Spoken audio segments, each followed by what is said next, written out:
Hello guys, ये game become reality का part 2 है। तो अगर आप लोगों ने पहला पार्ट नहीं देखा है तो डिस्क्रिप्शन में लिंक है, पहले जाके पहला वाला पार्ट देख लो और ये सेकंड पार्ट है, उसके बाद इसको देखना। तो चलिए आज की वीडियो शुरू करते हैं, सेकंड पार्ट।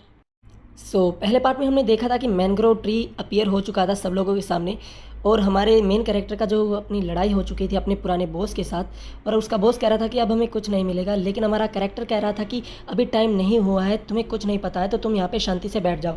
अब आगे अब हम देखते हैं कि लोगों ने 4 के 4 फलों को तोड़कर खाना शुरू कर दिया था और उनके एट्रीब्यूट भी बढ़ने लग गए थे। जैसे इसकी एजिलिटी लेवल 3 मतलब +3 हो गई थी। लेकिन फिर हम देखते हैं कि वो पेड़ जो था वो ज़िंदा हो चुका था और लोगों पर हमला करने लग गया था। और हमारा मेन कैरेक्टर सोचता है कि ये बिल्कुल गेम की तरह ही हुआ है, जैसा गेम में हुआ था, और एक ईवल सी स्माइल देने लग जाता है। वो पेड़ वहाँ पर खड़े सभी लोगों पर हमला करना शुरू कर देता है। फिर हमें पता चलता है कि जब तुम इस पेड़ के सारे फल तोड़ लोगे तो ये पेड़ ज़िंदा हो जाएगा और तुम लोगों पर हमला करने लग जाएगा। इसे देखकर ही सभी लोग वहाँ से भागने लग जाते हैं, लेकिन जिनहुक वहीं पे खड़ा रहता है और वो देखता है कि जोंगसू भी वहाँ से जा रहा होता है। लेकिन वो जोंगसू को पीछे से आवाज़ देता है और बोलता है कि तुम इतनी जल्दी गिव अप कर रहे हो। फिर जोंगसू बोलता है उसको कि और नहीं तो क्या, यहाँ पे रुक के मुझे अपनी जान थोड़ी गंवानी है, मैं ऐसे मरना नहीं चाहता था। लेकिन जिन्होंने उसे बताता है कि यही तो मेन इवेंट है, अभी तो तुम्हें इसका मेन प्राइज़ मिलेगा। और वो बोलता है क्या तुम सच कह रहे हो, कौन सा मेन प्राइज़ है यहाँ पे? अगर तुम्हें लग रहा है कि मैं झूठ बोल रहा हूँ तो फिर मैं यहाँ पे क्यों खड़ा हूँ अब तक? फिर जोंगसू सोचता है कि बात तो सोचने वाली है, ये पेड़ के फल के पीछे भी नहीं गया, ज़रूर ये कुछ ना कुछ जानता है और मुझे इसकी बात माननी ही होगी। फिर जोंगसू बोलता है कि मान भी लिया तुम सच बोल रहे हो, लेकिन फिर अब हमें करना क्या है?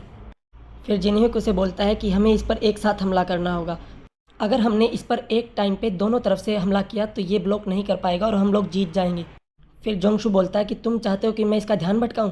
और हमारा जिनह्युक बोलता है कि हाँ, मैं यही चाहता हूँ। फिर जिनह्युक बोलता है कि हम दोनों में से अगर एक भी हमला करने से पीछे हट गया तो हम दोनों यहाँ पे आज मारे जाएंगे। और इतना कहते ही वो दोनों उस पर हमला करने के लिए भागने लग जाते हैं और वो पेड़ भी उन पर हमला करना शुरू कर देता है। और जैसे ही वो हमारे जिनह्युक पर हमला करता है तो जिनह्युक देखता है कि जोंगशू का क्या, और हम लोग देखते हैं कि जोंगसू वहीं के वहीं खड़ा है और बोलता है कि मैं तुम पर विश्वास क्यों ही करूं, जाओ आगे मेरे लिए और मेरे लिए चारा बनो जाकर, फिर मैं अपना इनाम वहाँ से ले लूँगा जाके।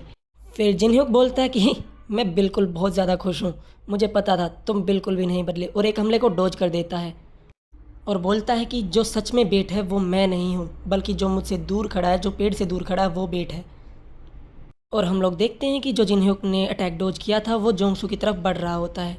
जोंगसू भी उस अटैक को देखकर हैरान हो जाता है, लेकिन वो कुछ कर नहीं पाता और वो अटैक उसको जकड़ लेता है। आराम आराम से वो उसकी सारी बॉडी को जकड़ने लग जाता है और देखते ही देखते वो उसकी पूरी बॉडी को जकड़ लेता है। और जिनहुक आगे की तरफ बढ़ ही रहा होता है कि तभी जोंगसू उसको हेल्प करने के लिए बोलता है, लेकिन जिनहुक बोलता है कि मैं ऐसा क्यों ही करूँ भला।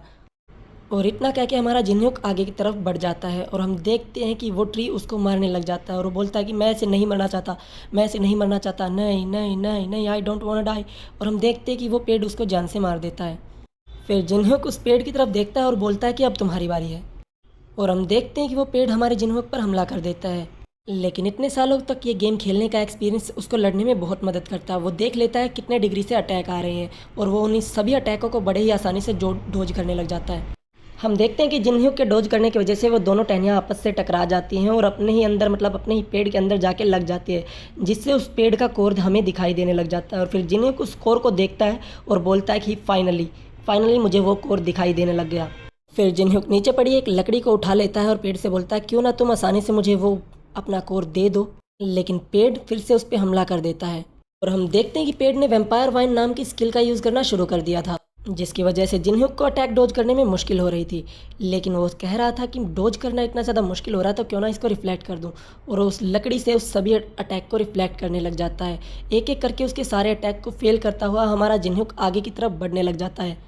जिन्होक आगे की तरफ बढ़ ही रहा होता है तभी वो देखता है कि पेड़ के अंदर से नीले कलर की बटरफ्लाइज निकलने लग जाती हैं, जिन्हें देखकर जिन्होक भी थोड़ा शौक हो जाता है।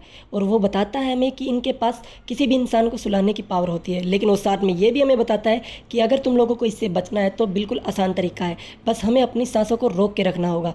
जैसे हम अपनी सांसों को रोक लेंगे तो ये बटरफ्लाई हमारा कुछ नहीं कर पाएंगी और ना ही हमें सुला पाएंगी। वो अपने कोट के कपड़े को अपनी नाक के ऊपर रखता है और आगे की तरफ बढ़ने लग जाता है और देखते ही देखते वो अपने ट्री के कोर की तरफ बढ़ने लग जाता है और फाइनली वहाँ पे पहुँच जाता है। पहुँचने के बाद वो ट्री के कोर के अंदर अपना हाथ घुसा देता है, जिससे वो ट्री को हरा देता है और उसके सामने नोटिफिकेशन आती है कि कॉन्ग्रेचुलेशंस, आप पहले इंसान हैं जिसने मैनग्रोव ट्री को हराया है, तो आपका नाम जो है वो हॉल ऑफ फेम में दर्ज किया जाएगा। और फिर सिस्टम उससे अपना नाम पूछने लग जाता है। लेकिन जिनहुक नहीं चाहता कि वो अपनी पर्सनल इन्फॉर्मेशन किसी को भी दे, क्योंकि वो नहीं चाहता कि वो बिना बात के पॉपुलर हो जाए और लोग उसकी तरफ अट्रैक्ट होने लग जाएं और लोगों को पता चले कि मैं भी कभी इस गेम में टॉप प्लेयर था, ताकि वो लोग उससे इन्फॉर्मेशन ना ले सके। इसलिए जिनहुक उस गेम को अपना नाम बताने से मना कर देता है और सिस्टम उसे नाम देता है अननोन प्लेयर। और उसका चेहरा जो था वो वीडियो में ढका रहेगा और उसकी आवाज़ जो है वो चेंज हो जाएगी, क्योंकि ये सिस्टम वीडियो भी अपलोड करवाता है। फाइनली जिनहुक उस पेड़ के अंदर अपना हाथ डालता है और वो वहाँ से उस ट्री ऑर्ब को बाहर निकालने लग जाता है और फाइनली उसको वो ट्री ऑर्ब मिल जाता है और उसकी अचीवमेंट कंप्लीट हो जाती है कि आपको ट्री ऑर्ब मिल गया है। फिर हमें पता चलता है कि फ्रूट खाने से सिर्फ 3 एट्रीब्यूट पॉइंट बढ़ते हैं, जबकि ट्री ऑर्ब खाने से पूरे 12 पॉइंट बढ़ते हैं। ये पूरे के पूरे 10 फ्लोर में सबसे रेयर आइटम होता है जो सिर्फ हमें स्टार्टिंग में मिलता है। इतना बोलकर जिन्हें कुछ ट्री ऑर्ब को खा जाता है और हम देखते हैं कि उसके शरीर में कुछ ना कुछ बदलाव हो रहे थे।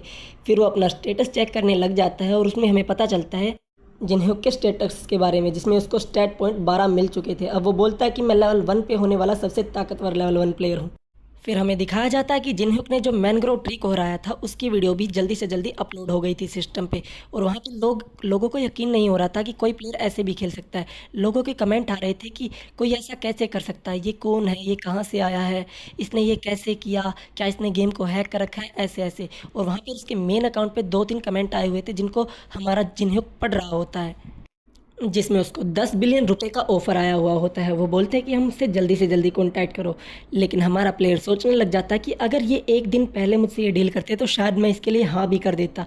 लेकिन खाना खाते वक्त वो ये सोचने लग जाता है कि लेकिन इस टाइम जब दुनिया ही गेम बन चुकी है, मैं किसी पे भरोसा नहीं कर सकता और मैं अपनी इन्फॉर्मेशन किसी के साथ शेयर नहीं करना चाहता, क्योंकि इस टाइम पे जो सबसे ज़्यादा ज़रूरी चीज़ है वो है इस गेम के बारे में नॉलेज होना। और अगर मैं इस गेम की नॉलेज को ही किसी और को दे दूँगा तो मैं आगे नहीं बढ़ पाऊँगा और मेरी अगली मंजिल जो है, जहाँ पे मुझे गेम से रिलेटेड बहुत सारे आइटम मिलने वाले हैं, जैसे वहाँ पे कोई ना कोई सोर्ड मुझे मिल जाएगी या फिर कोई भी ऐसा एंटीक पीस मुझे मिल जाएगा जिसका मैं गेम में यूज़ कर सकता हूँ। लेकिन मुझे वहाँ पे जल्दी से जल्दी जाना होगा, जिसका नाम है नेशनल म्यूज़ियम ऑफ कोरिया। यहाँ पे मुझे बहुत सारे आइटम के रेप्लिका मिल जाएंगे। हालांकि ये सब कुछ नकली होगा, लेकिन ये हमारे गेम के लिए अब असलियत बन चुका है। लेकिन मैं सोच रहा हूँ कि यहाँ पे बहुत सारे लोग पहले से ही आ चुके होंगे जो पहले इस गेम को खेल चुके होते हैं। जैसे ही हमारा जिन्हों गेम के अंदर एंट्री करता है तो वहाँ पे नोटिफिकेशन आ जाती है कि आप इवेंट जोन के अंदर आ चुके हैं और वो सामने पड़ा देखता है, वहाँ पे एक आदमी की लाश पड़ी होती है जो कि बिल्कुल जला हुआ होता है और वो कहता है कि जैसा कि मैंने सोचा था, यहाँ पे मुझसे पहले कोई ना कोई आ चुका है।